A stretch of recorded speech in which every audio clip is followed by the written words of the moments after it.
All right. Okay, so this is take 3 on this. Sorry if we got to you late. I know we're about 10 minutes late. Yeah, fresh one here. What are you drinking now? We had a little bit of technical difficulties going on. This is episode 18 of What Are You Drinking Now? I hope everybody had a good week. Josh is checking right now to make sure we are live. We are live. Going. We had some technical issues, difficulties. I'm not seeing. Tic Tac. Yep, we're good. You sure? Yep, we are good. This would not be happening if we were not good. All right, so we are great. I'll take the young kid's word for it. Twitch is out of my thing. We're working on the nuances of the modern world. Used to be, you just sit down at a table, have a couple drinks with a couple of your friends, and that's what we're going to bring it back to, because that's what we're doing tonight. And suddenly we got to do all this filming and talking. Well, I like to look at it like you can't teach an old dog new tricks, but you can try and teach a middle-aged dog something. You can at least take your old dog to the dog park, and if it's got a fence, they don't care. You can take that's off the leash. That's how I'm probably gonna get smacked. Are we getting? You're worried about this thing. I'm ignoring the old dog line. So. Well, I said you weren't an old dog. Yeah. Okay. So anyway, my palate cleanser tonight is one of our new beers in. It's the Abita Seriously Wheat. It's not bad. You got that? It's new. I didn't even try it. Yeah, that's new in the shop today. Actually. Yeah, it's a nice, solid, easy drinking wheat beer. There's nothing fancy about it, but it's a good beer.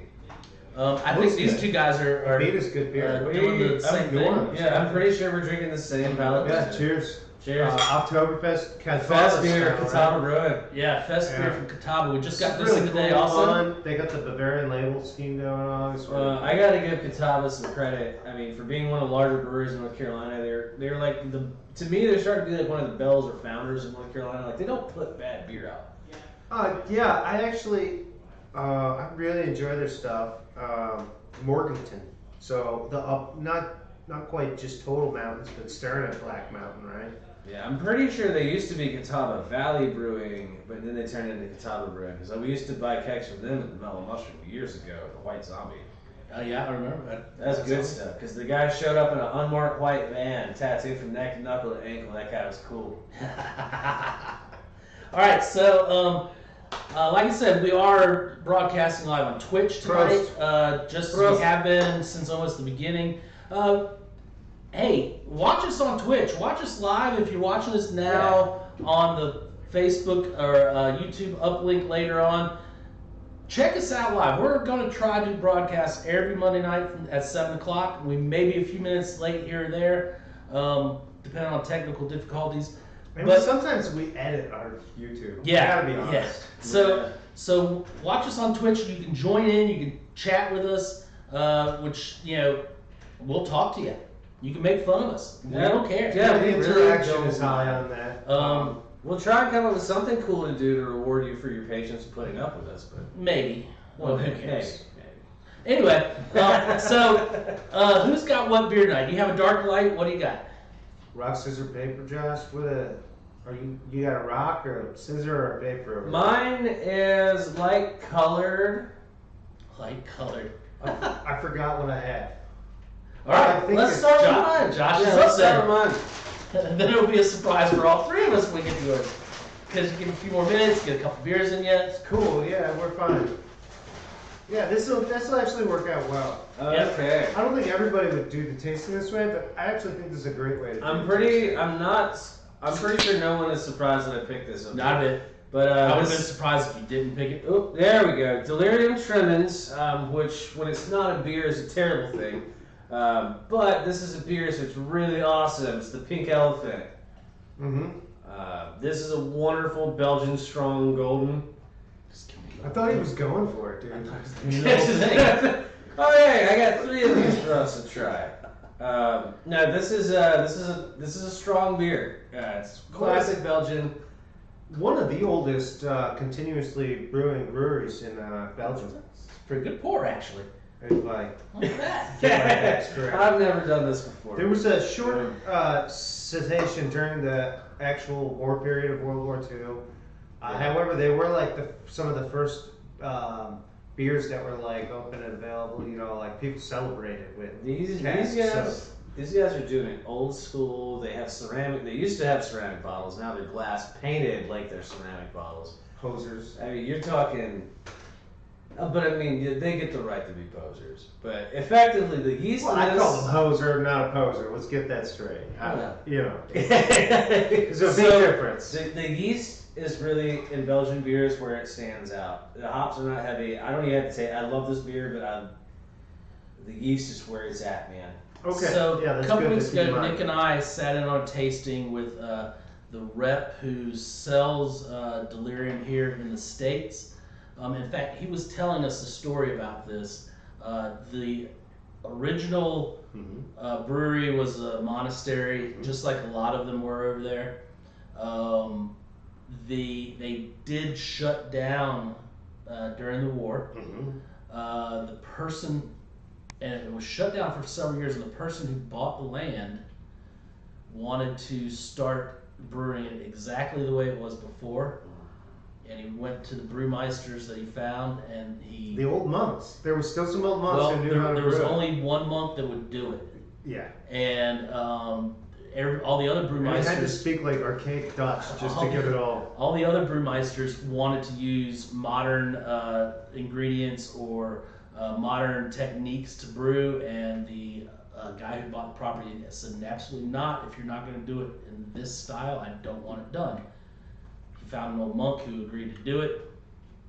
They did it, and then they sent it out as tastings to people.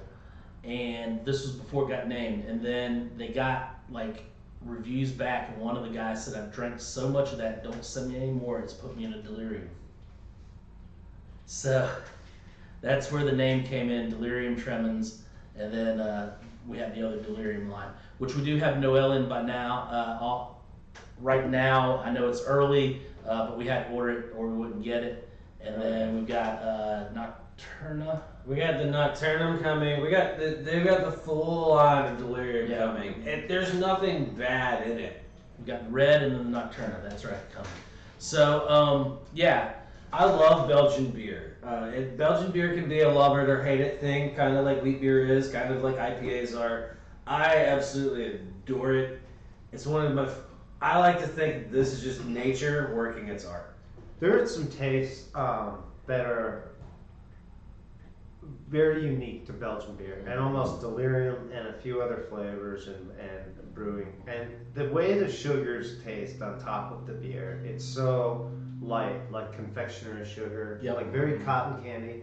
But that gives way very quickly into a nice Belgian strong with just downright biscuity, beyond bread, just biscuity. I get bubble gum out of this. Do you have bubble gum, like the cornstarch in the bubble gum, around the bubble gum, like Big bubble League tape? Chew, like Big League juicy Chew. bubble gum. Right? Absolutely. Which is strange because I use Big League Chew a lot for describing some wines. I think they use confectionery sugar in It's a bubble gum. specific. It's a specific just bubble that gum. certain way. Like, it's a very specific flavor.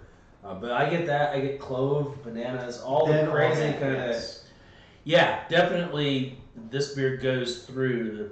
It's funny. The first time I had somebody describe Belgian to me, like, yeah, you're gonna get a lot of banana, and you're gonna get. And I'm like, what?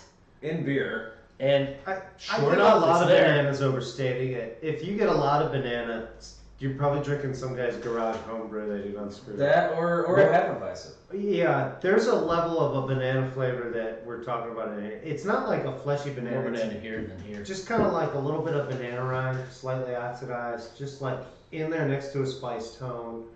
And then a clove. And so it's very friendly. It's just something nice.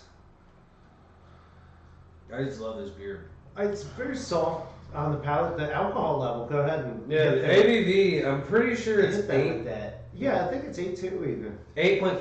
8.5. Oh, Okay, so this sorry. is not a weak beer. And That's that's a 16.9 can. Yeah, it's a 500 milliliter can. So I mean, one of these will do a good job of whatever you want it to do. There are stronger deliriums out there. Belgians love strong beer, ridiculously strong beer. It only goes up from here. So what do you guys think of this really sweet, malty, on a light beer, spice tones. I'm not really getting like hop. There's not a lot of like hop profile. There's literally enough to keep it from being cloying, and that's really what they do with it. It's just balance. You know, I mean, it's noble hops, so they're mild, they're muted. It just keeps it from tasting like syrup. So I'm an IPA guy. People watching this channel, they know that Nick loves some pale ale.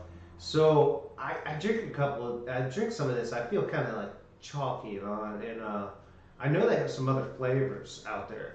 The red, which we should have next, probably this week. And then I've heard you mentioned the pink elephant, the label. People call when you mix the two of them a pink elephant. And we tried that on the distributor's recommendation. His ratio was 1-to-1 exact. And my God, it took that like biting out of the syrup and gave it a fruit tone. And the fruit on that, I'm not even gonna go there, guys, but like it's somewhere down the halls of medicine, you know. Nick was kind of skeptical. He's like, yeah, after they left, we were sitting here. Obviously, they had open cans of beer. They couldn't take it with them, so they left them here for us.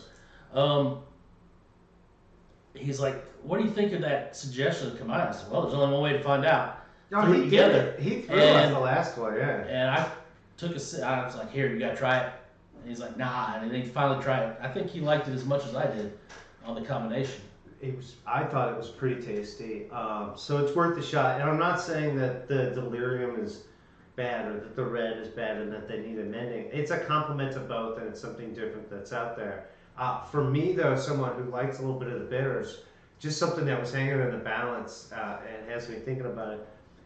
I don't know how many of these I want to drink in a row. Now, it's 8.5. I can understand that.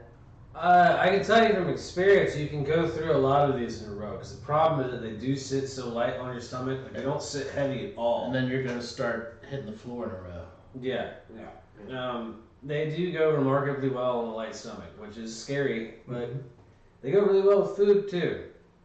I could see having some type of food with this. It's a fun one to pair with food because you got all the esters and like phenolic compounds going on in it. So that sweetness kind of breaks down now because you get into that. You get a little more of that boozy flavor, and it starts clawing back. You know. Oh yeah.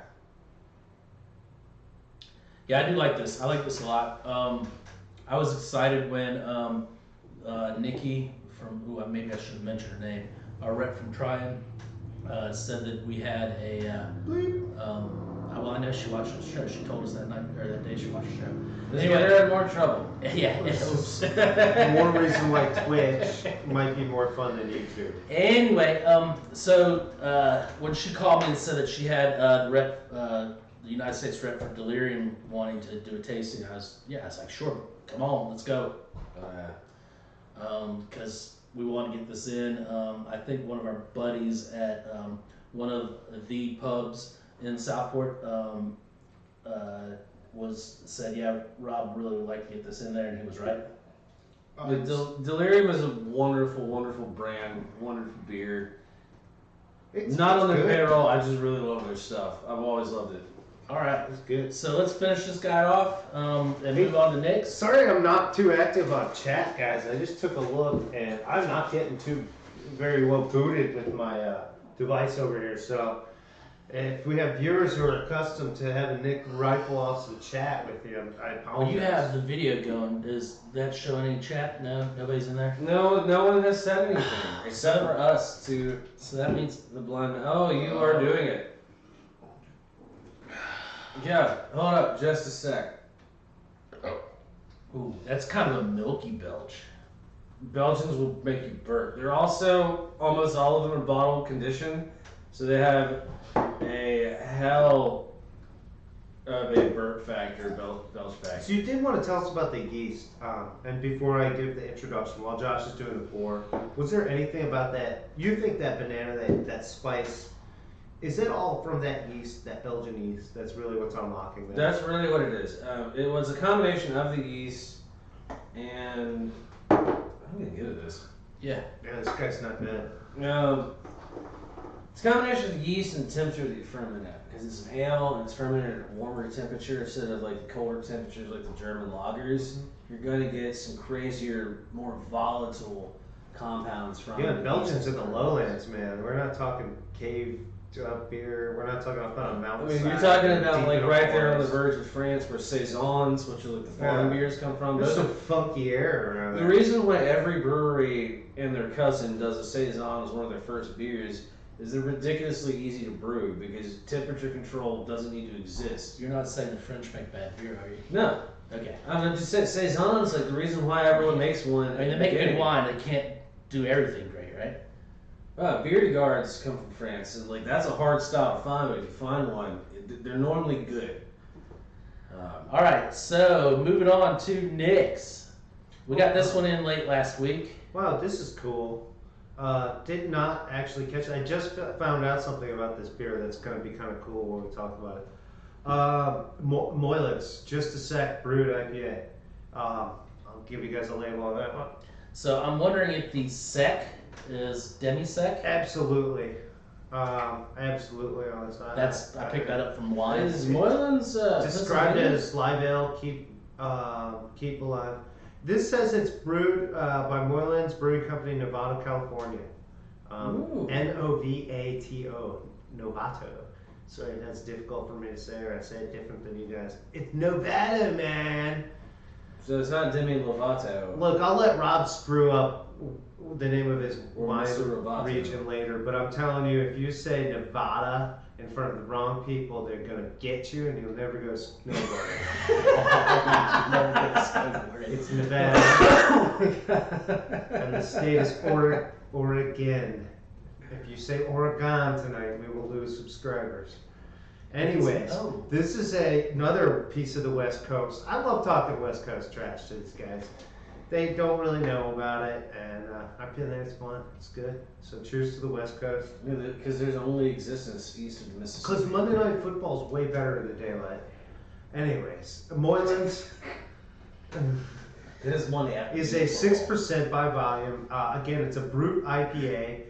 It's brewed with Pilsner malt, Canadian two-row, Cascadian white wheat, flake corn, and a handful of caramel. So, like, damn, that's a lot of malt. Like, you not just variety. Like, you start throwing that many varieties of malt in, we're gonna get there. So no joke, it is 6%. It smells dry though. But it's bone dry.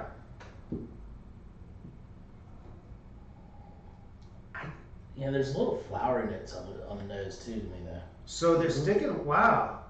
Helleratu Blanc, Coatu, Wakuatu, dry hops. I've never heard of this. Looks like a name that they were like grown in Hawaii. Aromas of gooseberries, lime, Skittles, and fresh cut hay. I get the hay. I get the with my retro gooseberries with the floral. What is a gooseberry? Is that a made up thing? Is it like a name for salmon berries for people who don't? Oh my god, here we go, give them the salmon berries. No, gooseberries don't exist. Like somebody said that tastes like a gooseberry. Like, oh yeah, I know. They didn't want to admit they didn't know what it was. It's just been a thing since like 1500. What episode? Hey, can anyone? Here's your real test. First live chat test. What episode did we already talk about? What is wrong with the word gooseberries if they exist? Oh, I thought you were going to I talk said about salmon berries. Are what people think gooseberries are, but they don't want to call them salmon berries because it just sounds weird to some people. However, salmon berries are freaking awesome, guys. Another Northwest product. That's a gooseberry right there. What do they look like? Grapes? Yeah, we looked this up before. What episode was it, guys? You tell us. All right, that'll be Europe and the Caucasian. We don't have those. In very vastly different than salmon berry. However, we'll see. All right, anyway. The salmon berries go up the river once a year to spawn, right? That's right. Okay, so this. You know how they get there? On the back of a European swallow. In the Or stomach. was it an African swallow? In the stomachs of bears. So this beer, this IPA does not have to me a huge amount of hops hitting me. And if it is hops hitting me, then it's a different style of hops than I'm used to. It's Helleratu White, Coatu. I don't, again, am I saying these? I'm trying. The words are written here.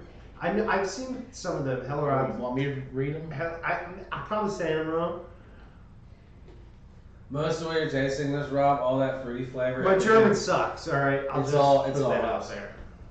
Because the malt gives it the body and everything, but basically all the crazy flavors you're tasting, it's the weird combination of hops. It's really good. So these are really subtle. That's a lot. Hops. There's a lot of dry hopping. There's not a lot of bitter though. No, there's not. I don't think they threw a lot for the whole boil. Well, I think this is going to expand what your idea of bitter is. Done a different way, I'm listening to what Josh is saying. I'm going to tell you, done a different way, this beer would taste like lemon juice. Almost like it would just be so astringently, and we forget that sour is connected to bitter on a relationship level. Okay, it's not spicy, it's not bitter, it's not umami, it's not salt. It's bitter.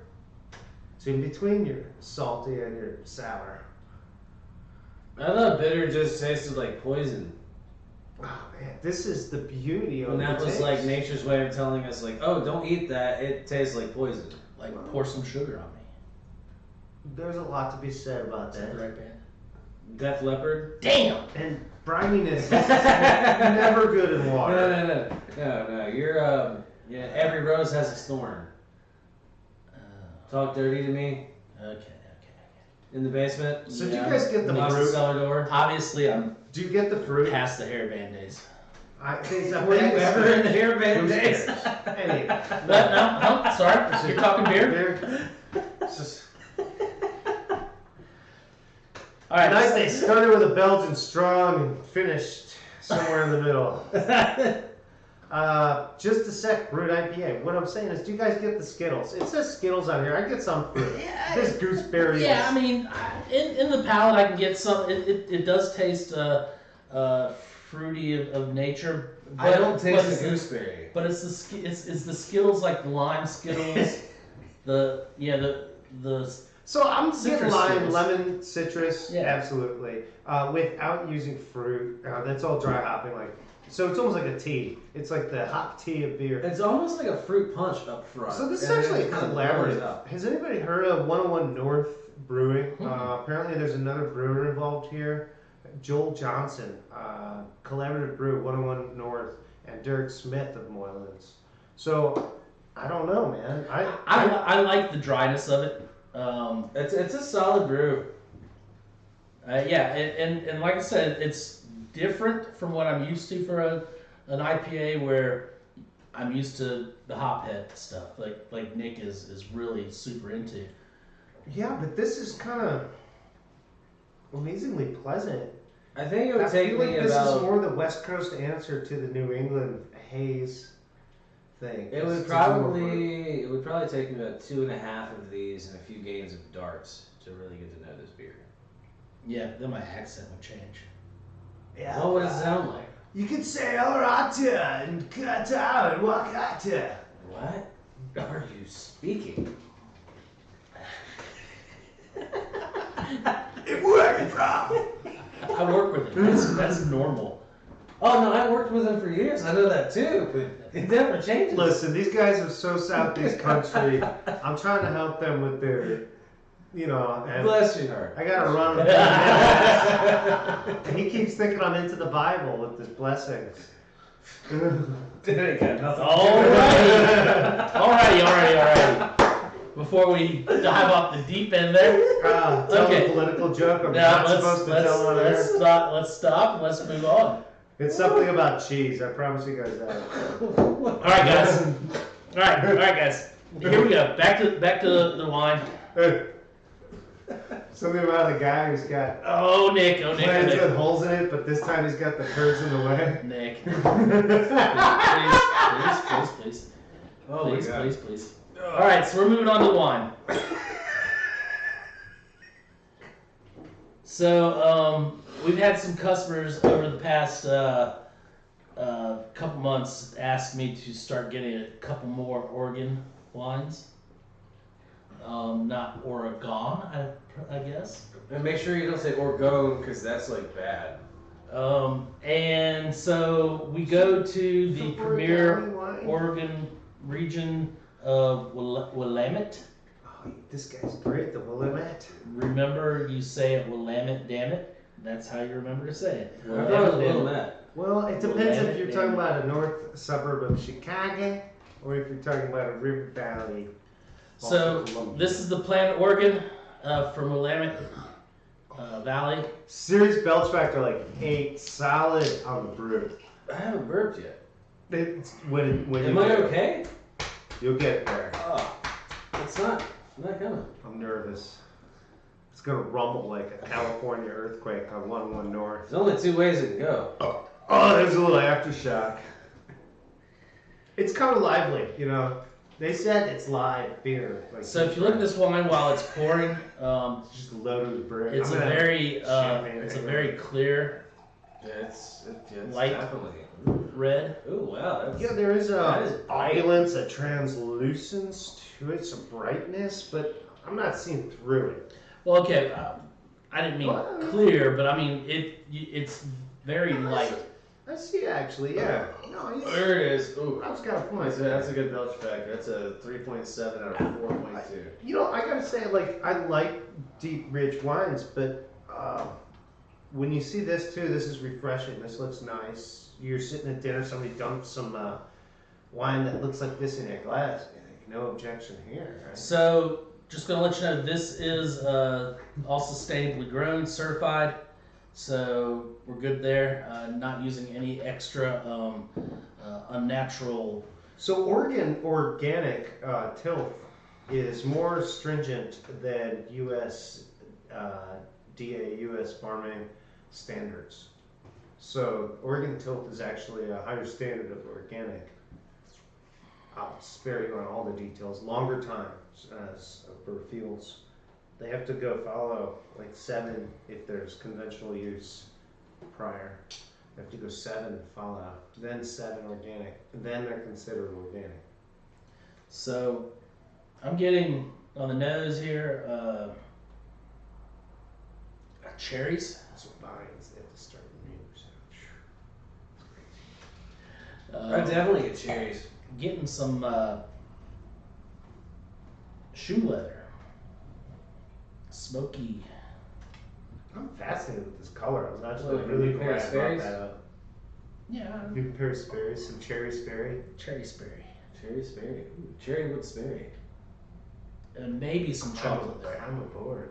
A light bit of It's almost like a cordial cherry though, because it's like a really fresh, ripe red cherry with like that little. anytime With that little bit of somebody says chocolate. chocolate and cherries and cordial cherries, I like.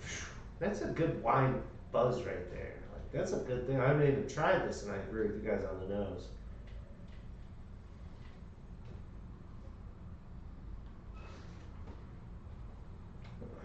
Alright, that one was to get all the beer out. Yeah, that was the brew. I didn't even get back to the. Even with that being a temporary taste, the tannins are right. Not heavy, but No, they're not heavy.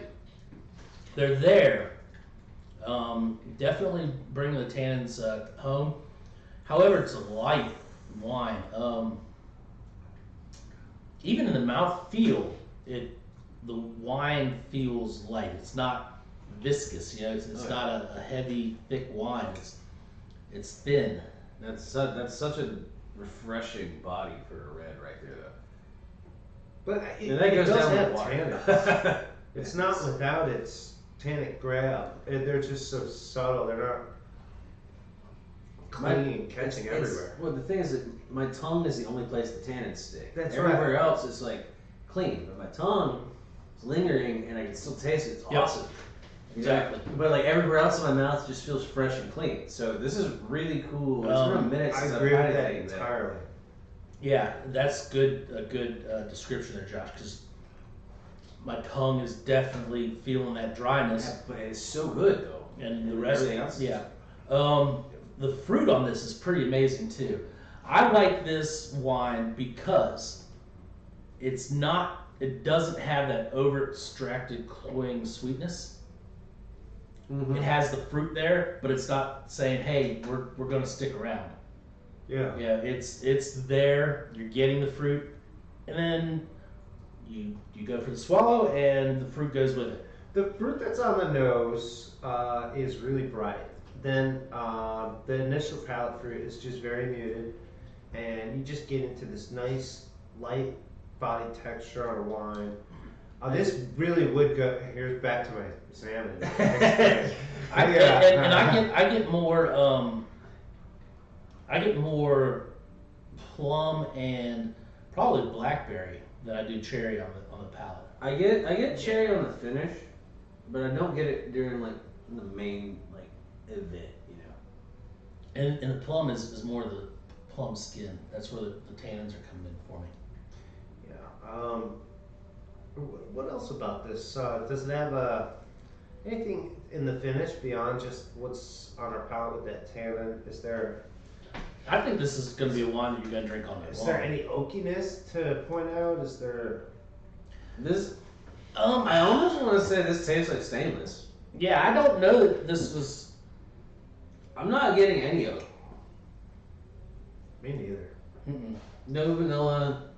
So no aggressive like oak something tannin. had me wondering when they said it's organic wine. I had this small thought, like, what's an organic barrel like?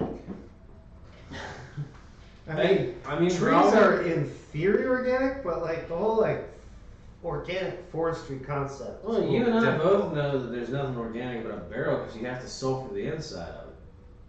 Yeah, we've done that ourselves. You use like a modified coating. Good God, that thing smells bad. Yeah, those are pretty interesting. Yeah, get that bung on there real quick. Mm-hmm. Pounding the bung, is a unique opportunity. And it sounds really bad, but you do have to hammer the bung in. One solid whack, and you'll get her. Just make sure you line it up right before you go in all the way, or else it's just going to be bad for you and the barrel.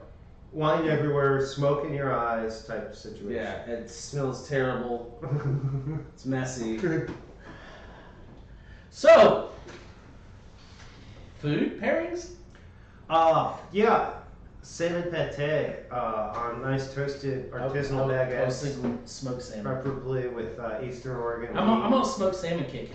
You need some lox in your life. I've been talking about smoked salmon. I'm just gonna put it on the office menu, the lox wrap.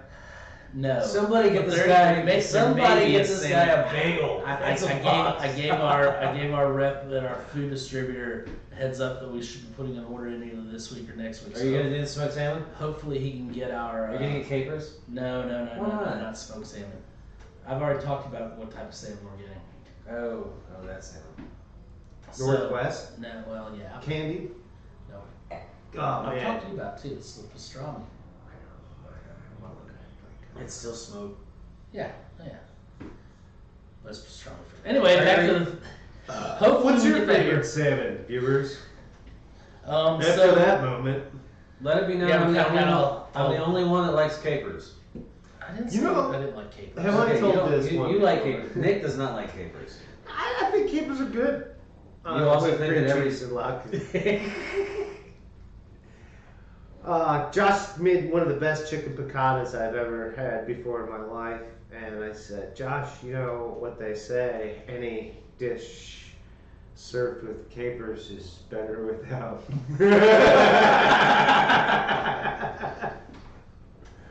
Aww. Oh man, he got pretty upset, and then we drank beer, lit fireworks off. It was Yeah, great. yeah. Yeah, well, I shot him towards you. Yeah, we blew something up.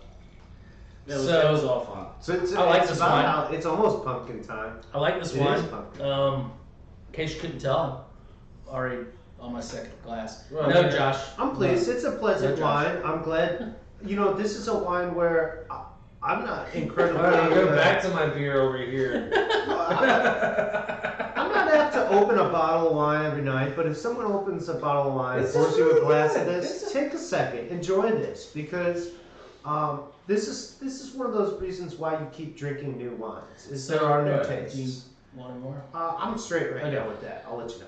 So one thing I'll tell you, Willamette Pinots are generally a little bit pricier than your California Pinots or your Washington State Pinots. This one is not too bad off. This is $18 a bottle. For an Oregon organic Willamette.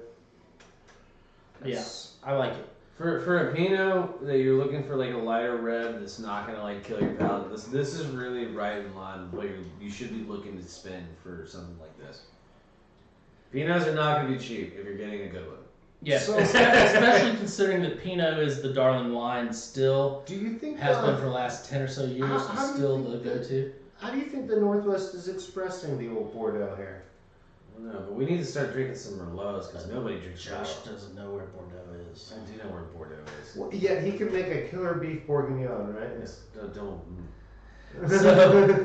So, how do they express the old Bordeaux? Okay, one big difference is, to me, your Bordeaux Pinots are going to be higher in tannins. However, the fruit is going to be a lot brighter on the palate. The nose on them may be a little more muted, but you're going to get bright, almost sometimes to the point of I don't want to say bitter fruit, but it's underripe fruit. But it's very bright. There's a lot of bright fruit in your French Pinot Noirs a lot of times. Shiny red crab apple. Okay. I mean, you're still getting the stone fruits. Looks nice, but very difficult to eat. Yeah, but and don't get me wrong, I think they're great. But these are a little more muted. And I'll tell you one thing too. These are going to be just like anything American. They're a little sweeter than Crab apple French. pie is good though. So that's my my answer to your question. You want to know what my answer is? Yes. Bated breath. French is for cooking, and West Coast is for drinking. I mean this in the fact that this stuff is built that you could just continue to put down a bottle after bottle with a couple. Most Americans make wine to drink, This and is most made for French you. make wine to consume with food and drink. Yeah, and this would be great with food. It'd be just fine without it. I could look at a coloring book, pass it around the table with my friends. I could listen to an album. Yeah, This, you know, I think it's one of the fulfilling. reasons one of the reasons we didn't come up with very many food pairings for this is because it's so easy to drink without food. And honestly, it doesn't taste to me like a food. I know it would be great with food. Yeah. It does not strike me as a food wine. This strikes me as a crack open the bottle, have a couple glasses, and talk about something with somebody. Or crack open the bottle, have it yourself on the porch. If you don't have a porch, crack open the bottle and have it by yourself I while think, you watch Netflix. if I think of another food for it, probably caprese salad. Caprese would be nice. See, Balsamic would Another would thing go. on baguettes, you know, so there's something about that probably that grounding with that oil, that wheat, and then just stepping out into tomato or stepping out into a light cheese. Just get a little light protein, and then just get right back to the wine. Well, honestly, like a really nice olive oil with like a nice fresh bread with this would be nice. You know? Probably that's what we're dancing around. It's really just Yeah. even just dip some toast points if you need. If you haven't truly enjoyed bread and oil, you're not living life right. This is the truth right there. End the episode. Cut. YouTube end.